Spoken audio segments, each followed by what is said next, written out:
So welcome everyone on behalf of the Project Management Institute of the Northeast Ohio chapter. We have a presentation on the strategic development of the Cleveland Public Library's new MLK Junior campus. We have Jonathan Kurtz here who will share with us his journey in helping to build that new library and campus.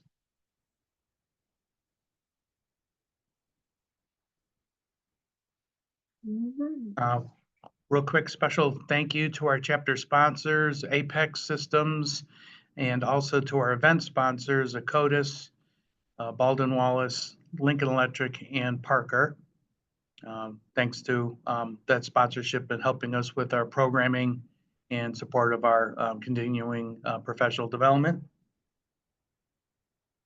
We also have professional development partners like IIL. Next Thursday, we have a webinar on Six Sigma, sponsored by IIL. VelociTeach, Peak Business are professional development organizations that help train on certifications for project management. Project Bytes and projectmanagement.com. Projectmanagement.com is free, assuming you're a PMI member. You're a paid member, you get projectmanagement.com content for free. As we go along, if you can stay on mute, unless we ask you to come off mute, if you can stay on mute and post any questions in the Zoom chat, both Angela and I will be monitoring the chat and we'll ask Jonathan questions as we go along, but feel free to post as we're going through the presentation today. We want it to be interactive. I'm going to turn it over to Angela for introducing our speaker.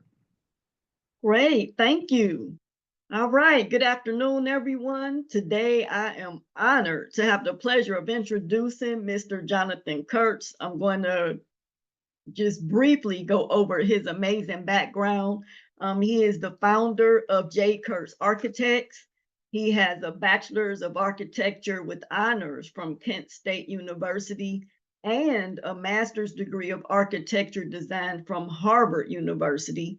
He has received over 50 awards. Wow.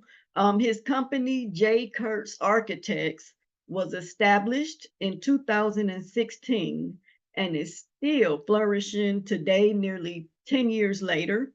Lastly, Mr. Kurtz has worked on some of Cleveland's largest projects with some of Cleveland's largest companies. Some of those include Case Western Reserve University, Lakeview Cemetery, the George Gunn Foundation, the Museum of Contemporary Art of Cleveland, Cleveland Institute of Art, and a whole lot more that I didn't even name. Everybody, if you can just help us welcome our wonderful speaker, Mr. Jonathan Kurtz. Thank you very much. Appreciate being here and everybody who's kind of tuning in. I was mentioning that I'm fairly accustomed to giving architectural presentations, not as accustomed to kind of presentations in the project management sphere, but I think I'm really interested in this being kind of conversational. I think, you know, probably more might come out of questions that you all have than maybe just what I could present. So encourage you to, if something, you know, piques your interest or you have a specific question, happy to answer those as they come or, you know, or at the end. So I will share my screen here.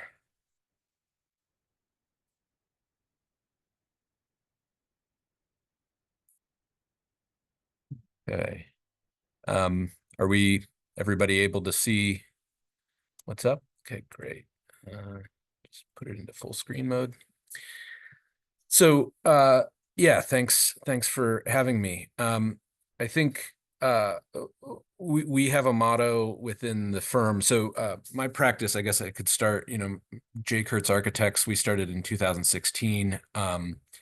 Prior to founding, our practice, I was a principal and partner at a large kind of multidisciplinary architecture and engineering firm. We had offices in about 6 states, and decided at a transition point within that firm that it was a good time to maybe venture out on my own, and whether or not it was, I guess we'll see sometime in the distant future. But it's been great thus far. So I have this kind of motto within the office that we have to kind of embrace the friction between ideas and things. We meet with clients and they have ambitions, and I want to engage more people, or the library, we want to be the library of the 21st century. And so it's kind of incumbent on us, I think, to just take those ambitions and turn them into a physical space, a physical object, and that's kind of, I think, the joyful part of it for me. So in this talk, I'm just going to talk on talk on aspects of time, the agents that operate within this project, the ambition of the project, and then kind of some of the complexity that has fallen out of this this partnership. So the MLK Library. Why am I showing this? June 17th, you can see, despite all the other headlines of the plain dealer, down here was the same day that my daughter was born. So I had been working on pursuing the project, which was an international competition, for about 8 to 10 months before this. But literally, as the board was convening to make a decision about the 3 finalist teams, I was in the boardroom at the Cleveland Public Library, and my wife called and said, we got to get to the Hillcrest Hospital. And so I left without knowing what their decision was. And on my way there, I found out that we had been selected. So it was kind of a strange moment. My firm, my studio was only about 2 years old, and we had won this project. This is then when it opened. As you can see, she's a bit older. She's in 1st grade, and I say that to say, I assume your group, your organization, deals with project management in many different capacities. But I think, the construction industry, for those of you that are in it, particularly large, complex buildings, have very long timelines. So, this project just opened this year. In fact, yesterday, we were notified that it received its full certificate of occupancy. So it was kind of on some temporary occupancy because of some systems that had to get up and running. But it was has been a full 8 years of my life, kind of in different phases of management, from when I started, which was me, putting together models and kind of getting dirty as I put together cribs. And then, doing a lot of the legwork ourselves, because we were, a small firm, and, we had this model that was really our entry into the competition. They had, there was, as I said, 3 teams shortlisted. The process for pursuing this project was first answering an RFQ that we answered in November of 2017, then being interviewed in January of 2018, and then being shortlisted to 3, for which we had to create a library scheme, a full kind of design, and present that publicly in May of 2018. And this was a kind of a part of the presentation from that. And a very kind of public venue to kind of share ideas on a project that you're not even guaranteed of receiving yet. And you know, I think part of the process that was revealing for me was just the ability for the tools that we use as architects, or as, you know, even, you know, as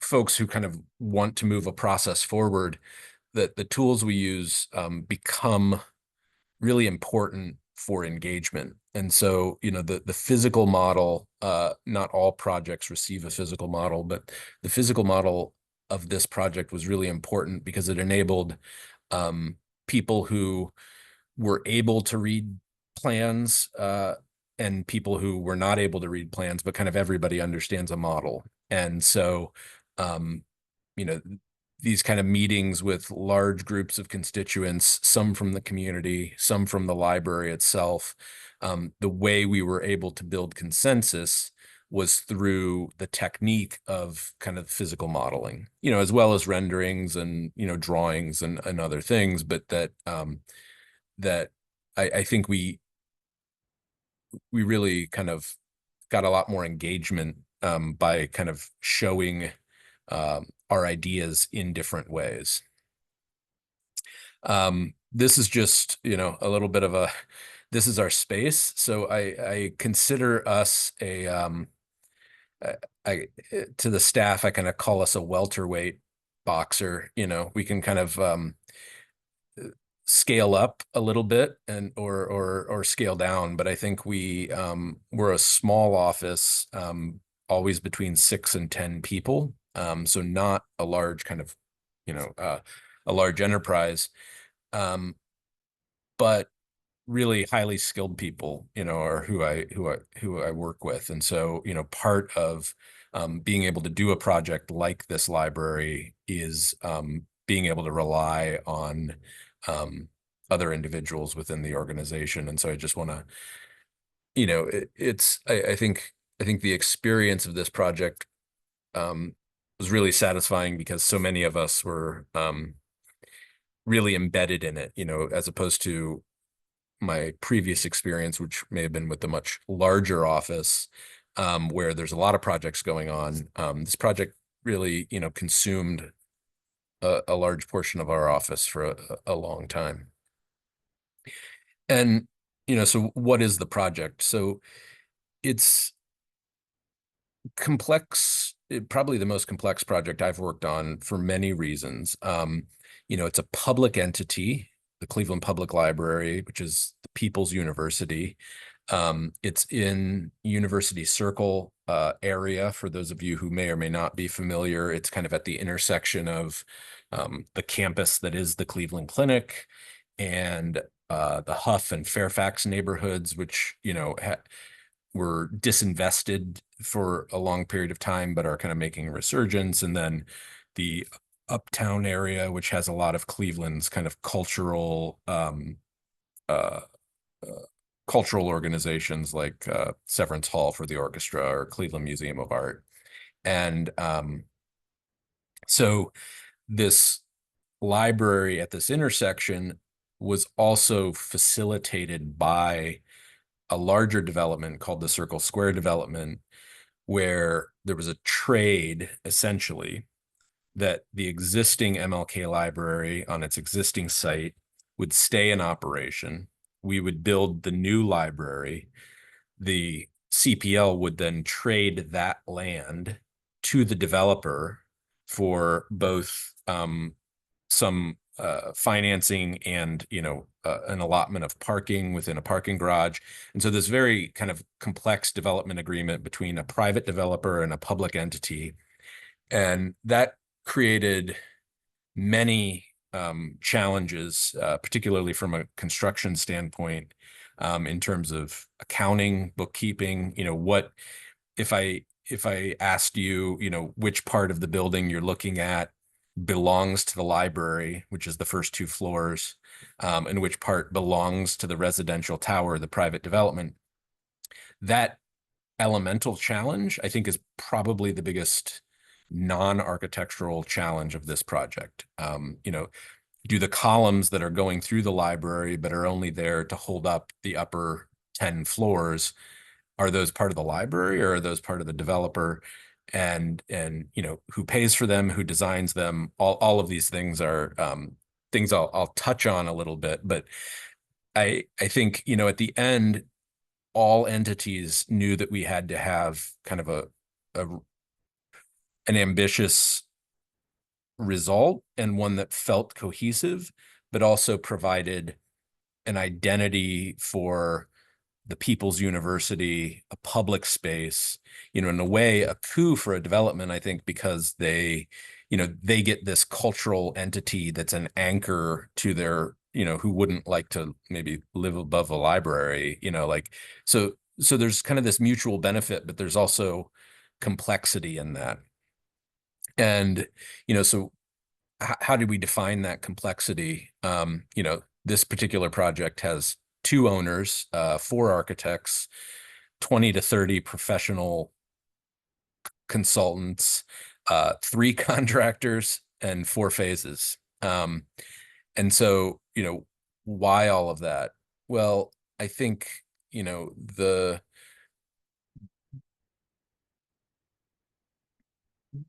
kind of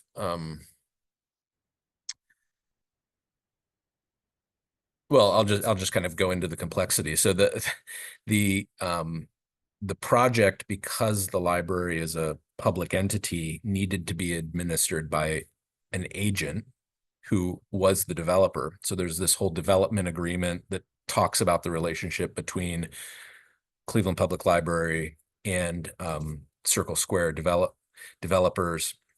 And that had to be a really kind of synthetic and productive relationship, and one that was really, mutually beneficial.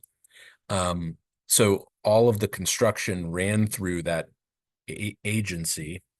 And then at the end of the project, so essentially the library is built by a different entity, but then at the end of the project, it's handed over to the library and they kind of take control of their portion of the building and the grounds.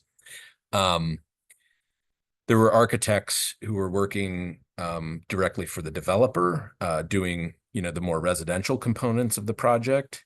There was a master plan architect who was also employed by the developer in order to plan this entire area, which has multi-phases. And then there were us, the architects for the library. And this made, the contracts very complex in terms of who was responsible to who, and, who got to wring whose neck if something went wrong, all of those things that, go through this. And then each of the architectural teams also had our own sub-consultants. So, for example, we have mechanical, electrical, plumbing, life safety, HVAC, IT, theatrical consultants, lighting consultants, and that's just kind of on our team. And then the folks doing the tower also have all of those consultants. And so, a big challenge of this was figuring out who's responsible for what. So this was a living document throughout the process, and I could, zoom into different parts of it, but it became the handbook for understanding where one responsibility, what one responsibility sat with, and ultimately where another picked up. And so this document, which we just called the division of work, it essentially just is divided into 4 parts. MDP, which is the developer, and CPL, which is the private entity and the public entity. And then the scope of work. And, we had to think about, who builds the elevator, who owns the elevator, who manages the elevator. And and I'll go through a couple drawings that kind of illustrate this, but really a large part of our work over the first 2 to 3 years of the project was both in designing what the library was while the private entity was designing, how many units met their pro forma, and what was the organization of those units, and how do you get up to them, and where do you enter a library versus where do you enter a residential tower. And while we were designing, we were constantly seeing different pieces of the project that had to have some ownership in order to not let things fall through the cracks. And I think that's kind of the what this document really attempted to create the framework for. And so, I think, boiler flue and chiller utilities shafts. So, we have boilers, they have boilers. Our boilers have to go through the roof. So our boilers, which are in our space at the first 2 floors, then have to occupy space through the next 10 floors in order to get on the roof. Well, their contractor has to build that because they're building their tower, but we have to design it because it's part of the functionality of our space. So there's a lot of examples of this kind of complexity that we just was a constant negotiation, and even at the end of the project is still kind of there's still discussion of this overlap between entities, between contractors, and that, describing that in drawing form was part of our responsibility. So what you're seeing here, and I'm not gonna pull up the whole drawing set. Looks like we might have does this, maybe is it okay if I just pause and read this question and then answer it? Is that, or do you, yeah. That'd be great. Okay, Thank you. great. Does this document, responsibility assignment, or others like it have a limited number of editors, viewers? Does everyone involved on the project have some kind of access for visibility? Yeah, so that's a great question.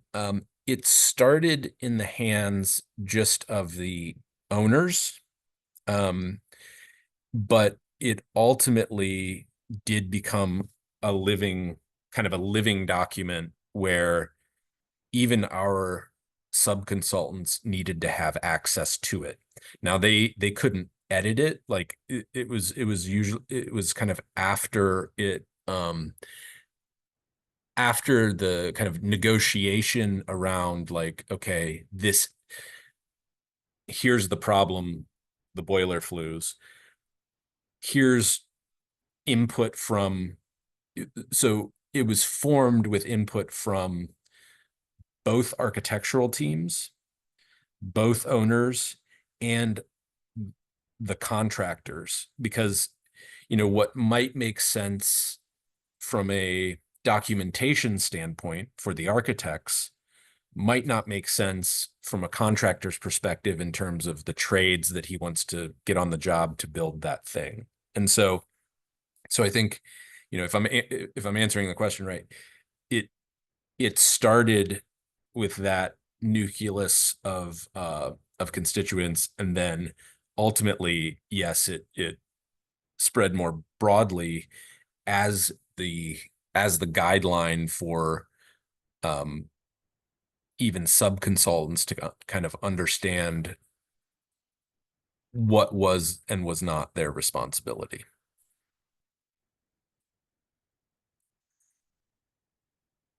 So the this drawing then tries to, in a much different way, tries to kind of capture at least the physical aspects of this document in planning. So what we did is you know, and this is our documents, which is for the library. So we had to define that everything outside of the curb, so in the lower right-hand corner is our ground floor plan. So everything outside of the curb cut belonged to the developer. And part of that was important because they have the entire site. They're also bringing utilities in for other buildings that they're doing. So they owned essentially everything underground and everything above ground up to the curb. Once it transitioned to the curb, to the sidewalk, to the ground floor lighting, that was all really important because the library is on floors 1 and 2. That was important for us and our landscape architects and our civil engineers to kind of control, because that's kind of the front door for the library. And so, you know, that then says, well, let me step back. But that being said, the structure, which is the lower left here, which were deep caissons for, you know, a 10, 12-story building, the structure had to be so robust because it was holding up 9 floors of residential. So essentially what we have is kind of a subgrade system of caissons and structural components that we want to control the orientation of the columns because we have to plan around the columns. So you'll see even within the project that the columns become very prominent, a prominent kind of aspect of the project. But the structural parameters of the columns are not our purview, because, you know, if we wanted to hold up a 2-story building, we might do an 8-inch column out of steel or something. But and I won't go into all the complexity. There's life safety, and so this needed to be concrete because the concrete allows there to be a fire separation between the areas above and the areas below. But so essentially the library is kind of sandwiched in between the upper level and the lower level, with these kind of violations then of that, which is in the lower left corner, you can see, you know, the entry for the residential and their elevators.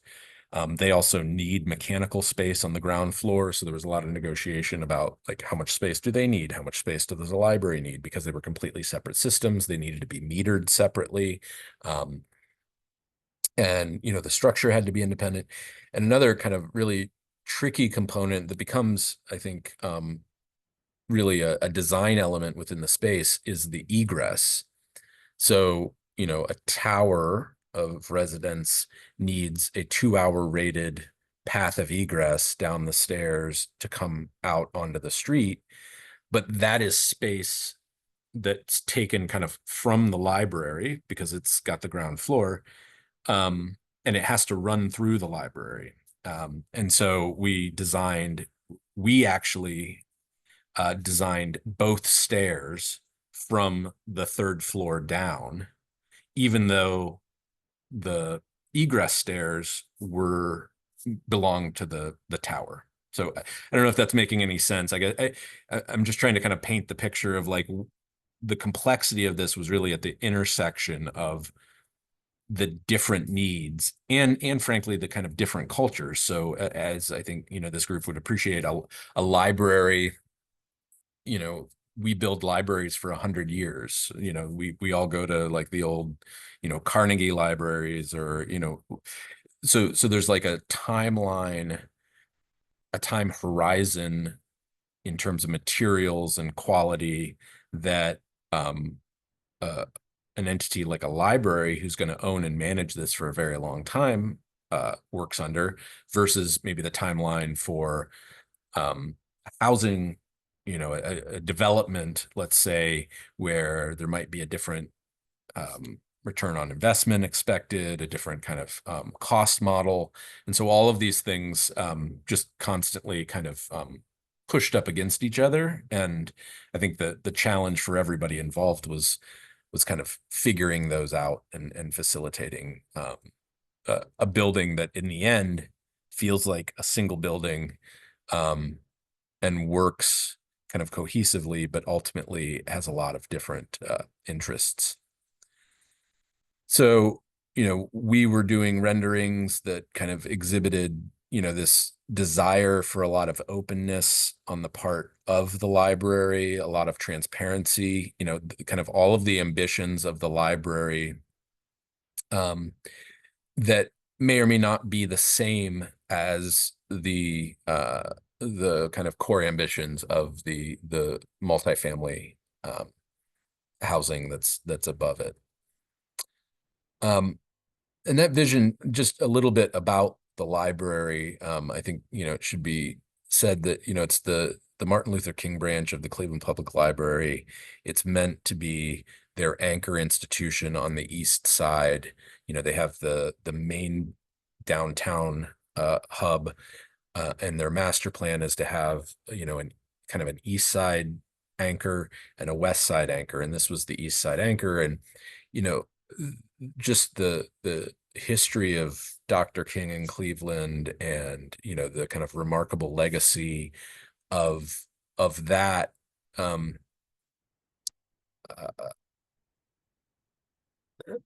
that kind of inspiration and life also has to be embedded in this thing. So like you get into the weeds about like who owns the column, but then at the end of the day, it has to speak about kind of larger ambitions. And so our competition and ultimately the realized work was really about, taken from this kind of idea of a table of brotherhood, and how the People's University, the library, could be a place where everybody has a voice. And I think in one of the earlier slides where I was showing our presentation, we said kind of a place at the table. I think that became a really powerful, both driver metaphor and also a powerful kind of anchor for the architecture itself. At the center is this table that's a multi-purpose space. They can have 400 or 500 people, and it's surrounded by all the other library components: cafe, business bar, meeting space, story room. And then on the second floor, which is more of a mezzanine, we have the reading stacks, technology learning center. There's complexity because the meeting rooms want to be able to be used even at times when, maybe the library is not open. And so organizing that all within this kind of relatively open space. We also, it's worth saying when I get to the photos, that we did have an acoustician on board. A lot of the surfaces are both absorptive and high durability because there's a lot of sound in here. So we have to be cognizant of that. And we did many studies about reconfiguring the center table essentially for this project. And so that table becomes the place where gatherings can happen. The architecture of the first two floors is really thought of on these three scales. The civic scale, which is about, the big gesture of the canopy, this kind of folded plate exterior that is glass and metal that reflects different, it kind of becomes dynamic as you move around it. And then the library scale, which again is the elements within the reading stacks, the table, and then these kind of, what you'll see in the photos, these kind of small, colorful, lightweight furniture pieces that are really about, the tactile quality and the fact that this library, a lot of kids, even from John Hay High School, kids just walk over here after school. A lot of them even get their lunches here. And there's just this embeddedness in the community. So how do you marry, the grandness that a place really warrants for its mission, and also the kind of tactile human quality and playfulness that it might want to embody. So at some point, you got to come up out of the ground and start building. And this photo was taken just as it was opening, and it really just shows kind of that central table, which I have some other photos in it, but the basic materials were, kind of concrete and durable. You can see the columns, which are rotated at several different angles as a way to kind of to become essentially the anchors within the space to both direct energy and provide kind of the essential kind of architectural character. This is the kind of business bar. We used CLT. There was a fair amount of material exploration in this. This is an open metal mesh ceiling with custom light fixtures. We have a central skylight, which also has a what's called a barosol, which is a luminescent fabric below it. You'll see it in some other photos. We used CLT, which was manufactured overseas and comes in 8-foot by 30-foot sheets, so large cantilever. And then this kind of folded facade. Originally I thought maybe we would have this presentation at the library, so I wouldn't have to have quite as many photos because it's, just finishing up. But obviously any of you are, it's open, so you can go in and nose around really at any time, and also kind of take it in. But you can see here, this idea that the library really in places just kind of is just a thin curtain separating the inside from the outside. And that, then what we really focused on are these like moments of engagement where we're using the CLT as steps, as benches, as tabletop, as a way to kind of unify the space as a whole and also lend this smaller scale craft to it. And so this is the entryway. I should say, the part of the idea of, who owns the columns is that, the people kind of own the columns in the end. And we had an installation that, looked at quotes by Dr. King and found, keywords, and those quotes will be projected in a digital form on the columns. And then the kind of final word of the quote is actually sandblasted into the columns.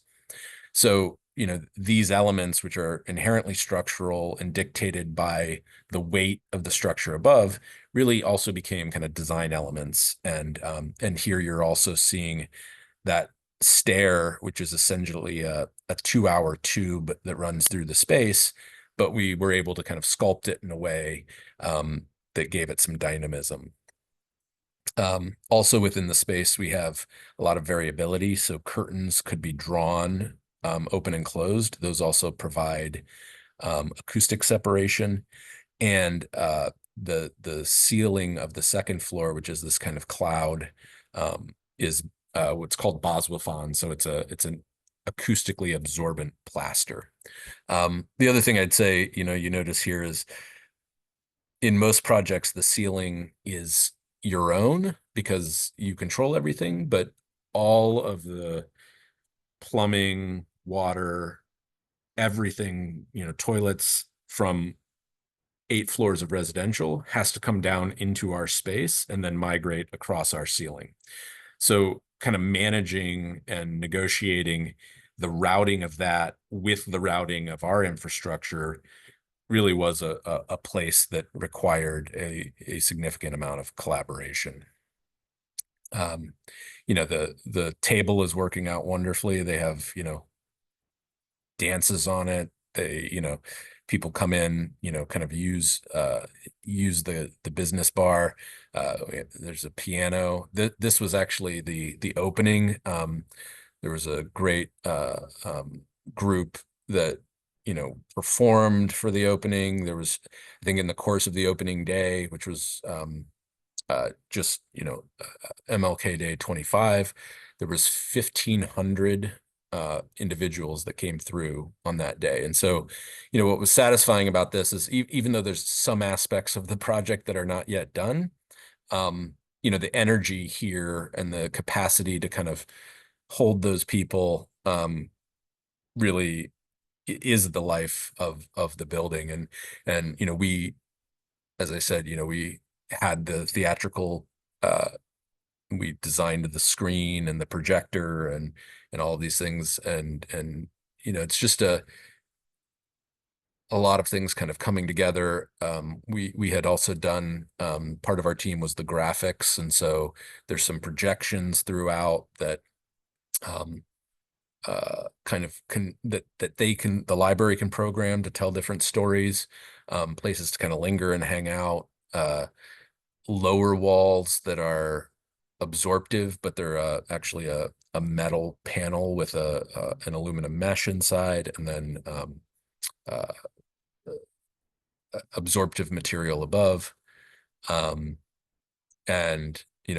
so this is just a picture of kind of the opening. I think that's it. I talked a little longer than I thought, but hopefully I'm okay on time, and I'd like to just pause and answer any questions if anybody wants to go back to anything, or I can turn it over to you, Angela, however you want to, yeah, Well, engage. I definitely have a question. So I'll start and then anybody else can join afterwards. So my question is coming from my project management type mind. Were the meetings for this preset? Well, okay, I have a two-part question. One, were the meetings preset? And two, were there any emergency meetings where something went terribly wrong? I'll just stop there. Yeah, yes, and yes. So in fact, for this project, we had 2 meetings per week set. One was the entire project team, which included the developers and the developer's contractor and the developer's architect. So that was kind of a coordination meeting, and that was set weekly for an hour and a half every Tuesday morning. You just had that blocked out. And then we also had a library-centric weekly owner, architect, contractor meeting, and that was another hour and a half. And that was every week. So there was this guaranteed check-in every week. Beyond that, there were countless additional meetings that were, emergencies, that where we would have to bring different sub-consultants and entities kind of into the mix. I mean, one, for example, is was the at a certain point, I mean, it seems silly, but like the elevator type changed, and so the machine room for the elevator had to be changed, but that elevator wasn't our elevator, it was the developer's elevator. And so then everybody had to get in a room and say, hey, can we borrow space back for this machine room? And then you say, oh, well, in the development agreement, it's like fortunately we didn't get too much into too many. In the end, it's really a testament to, I think, the library and their group that, I think all of these things were worked out, but they had to filter through so many layers of, well, this was our agreement. Who's going to pay to rework that room? Because, it's your, yeah. So there was a lot of both small and larger emergency meetings over the course of many years. Wow, thank you. Okay, we have 1, 2, 3. I want to say 4. Okay, make that 5. We have, okay, 6. We have 6 questions and 1 comment, and I know we're supposed to end in like 13 minutes. So if anybody needs to leave, we understand. And then depending on how, I'm going to say we're going to stop with these 6, just for the sake of time. Let's see how many we can get through. So the first one, what project management software did you use to coordinate so many contributors? Part 1. And then part 2, what was a bottleneck that could have reduced your design to build time? Yeah, that's a great question. So 2 pieces of software. On the design side, we work in a program called Revit, which is a 3D building information modeling software. And what that allowed us to do is when I say we, the library team, we had our own 3D model that had our structure, our mechanical, everything in it. The what's called the library lofts, their team had their own Revit model, which had all of their stuff in it. And we also had a real-time shared model where both of these were linked in. So it effectively allowed, as we changed things, to kind of see, the other team could see. And we had basically throughout the design process, every Friday we had a model update session. So any changes that we made would be reflected. Because you can imagine if they changed where a bathroom was, that all of a sudden changed where that plumbing was, and that might come down and conflict with our ductwork. And so we had to use that. So that software was really critical in design and in construction. We also ended up using those 3D models to help with the coordination drawings of the ceiling and things like that. The other software was during the construction process was called Procore, and that's a contractor kind of management software, which takes essentially all the drawings, all the RFIs, which are requests for information, and all the answers to those things, all the submittals. So when somebody submits the lighting or the HVAC unit, it keeps all of that in one place, and the entire team has access to that Procore document. So, it can become a little cumbersome, but you might get, in the heat of this, you would be getting, 18 or 20 emails a day from Procore that would say, the electrician has a question about this. This is in somebody's court. Procore allows you to kind of put it in somebody's court. So it's like we can then put it in our electrical engineer's court, and then we have a certain time to answer that. I think a bottleneck, to reduce construction time. I think it was a challenging decision to have a different contractor for the space above than for the space below. Because then you have, just you have another layer of like information. So I think that that was kind of a challenging decision, I would say, and could have maybe not going that way might have reduced the design to build time. But I think I think the other aspect is just was time that had to be undertaken. I mean, I think this project could have gone faster from a once decisions were made construction standpoint, potentially.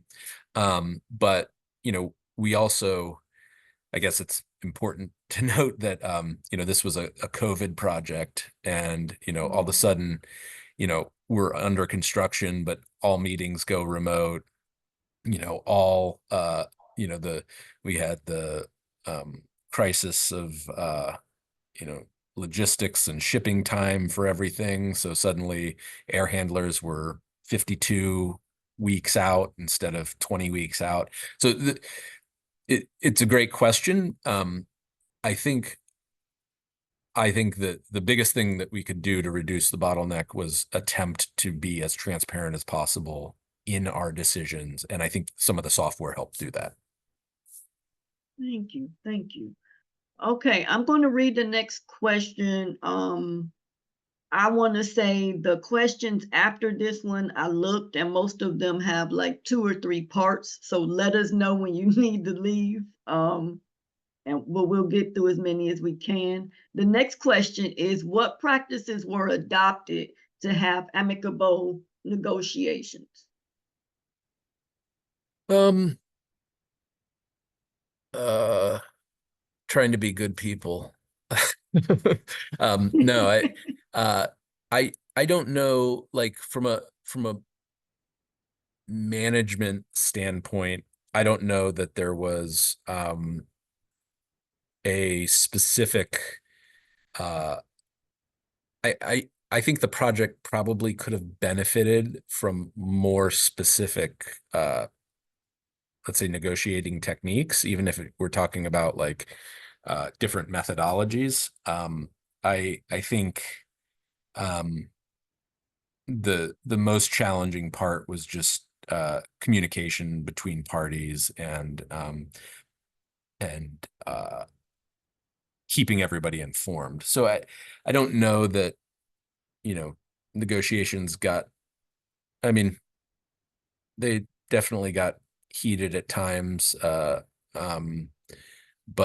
I think for the most part, everyone tried to stay productive and you know, focus on the task at hand and realize, I think part of it was just everybody realized that we were in a very complicated, high stakes situation because this was, you know, this also has to work for a public agency. So I'm not sure that answers the question, but we didn't have kind of specific negotiating tactics. I feel like you know, if we probably should have, you know, hired one of those I don't know, government terrorist negotiators or something, you know, someone who's like whole world is to get people to both feel like they are equally benefiting or not benefiting. No, thank you. So this next one, you touched on some of this, but I'll read it and then you can expand anywhere you choose. It says, let me see, it's 3 parts. What software did you use to share technical diagrams? Did your construction counterparts use a tool like PMWeb? And how did the team communicate updates beyond your 2 regular meetings? Yeah, so software, as I had said, Revit. We also have a program called Rhino, which is another modeling software that both teams use. And we had the Procore, which is the program that kind of essentially holds all that data. To my knowledge, nobody was using PMWeb, but that might just be because we were not using it. We were primarily using this this Procore software. And then how the team communicated beyond regular meetings was one, the software did update in real time. And frankly, a lot of it was kind of making phone calls, sending emails, not always the most productive way to do it, but that it was really kind of a constant communication. And then we called meetings when we needed to. Okay, thank you. All right, making good time here. I think it's supposed to say did they work out all of the development entitlement issues before bringing you onto the project? No. Those so they had a develop I shouldn't say no. There was a development agreement in principle between the 2 entities that was established prior to bringing us onto the project. Then that agreement needed to be expanded because at that time, nobody even knew what the project would look like or, how it would be arranged. So as we gave greater definition to the project,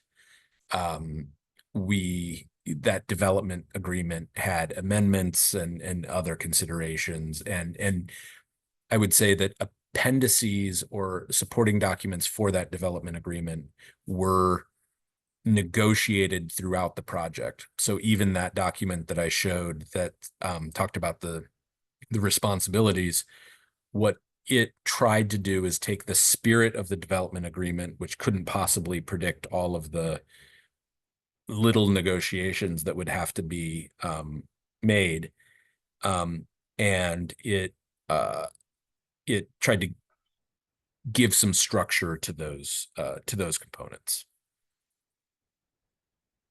Okay, thank you. Let's see here.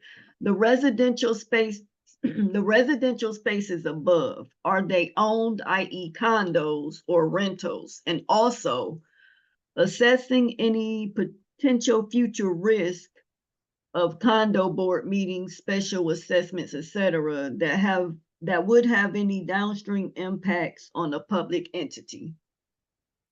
Yeah, great question. Early on, there was a minor discussion about condos, but I think actually your second part of your question identified why that wasn't pursued. The condo, from a construction standpoint, as I'm sure the condo market is just much more fraught with how it has to be structured. So they are rentals. They are considered kind of rentals in perpetuity. Whether or not they ever get converted to another structure, I think would just be a future negotiation. But it's fully rental. There's no ownership of the units apart from the development entity owner. Thank you so much. We have one final question, I believe. With such a complex project, how was risk management coordinated, and were risk owners assigned to individual tasks or a group of tasks? Oh, great. Yeah, so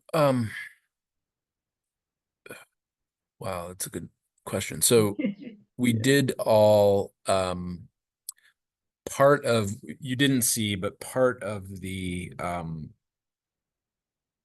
development of responsibility matrix did also kind of identify key risks and key decisions that had to be made and who owned those decisions, whether that was, the development entity, the public entity, us as architects, the other team as architects, or the contractor. And so I think that that risk management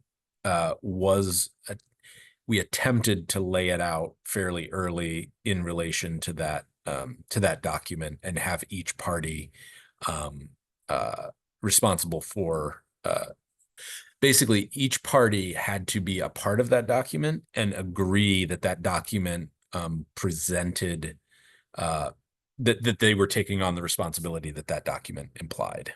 So I think that that was really the tool. We didn't have a separate risk management entity, although I guess I should say it was elected. It's important for the risk management question. It was elected to do project insurance, which was co-contributed from the library and the developer, because that put all of the basically like professional liability and everybody was in the same pot in a way. So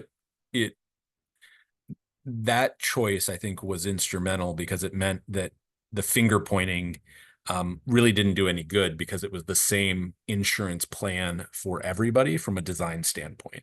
And so that, I think, and that was managed by, an independent insurance agent. And frankly, every 6 months, both parties all parties to the contract had to provide an update to that insurance carrier that identified whether any material aspects of the project had changed, whether any costs of the project had changed, whether any responsibilities had changed. So there was kind of like an overlay of the from the insurance company on the process as a whole. Wow, only 102. You provided magnificent answers to every single question. I don't know how, but we just want to thank you again for taking time out of your busy schedule. And I imagine you will possibly be contacted by one or two of these people, because you have lots of thank you so much comments here. If you want to take a minute to read them. Joe, did you want to say anything else before we end today's presentation? No, well, thank you, Angela, for volunteering with our chapter and helping us find Jonathan. Jonathan, thank you very much for this presentation. I can't wait to visit the library in person, check it all out. And thank you for all this great content. I will, for all the attendees, send out a link to the video recording we'll upload to YouTube, and also a copy of the PDUs for those of you that need to claim for professional development. But thanks everyone for joining us today, and keep up with the chapter. We've got another great webinar a week from now on Six Sigma, and we've got an excellent manufacturing oriented professional development day on May 13th. So please join us. Thanks everyone. Yeah, thank you everyone, and happy Bye-bye.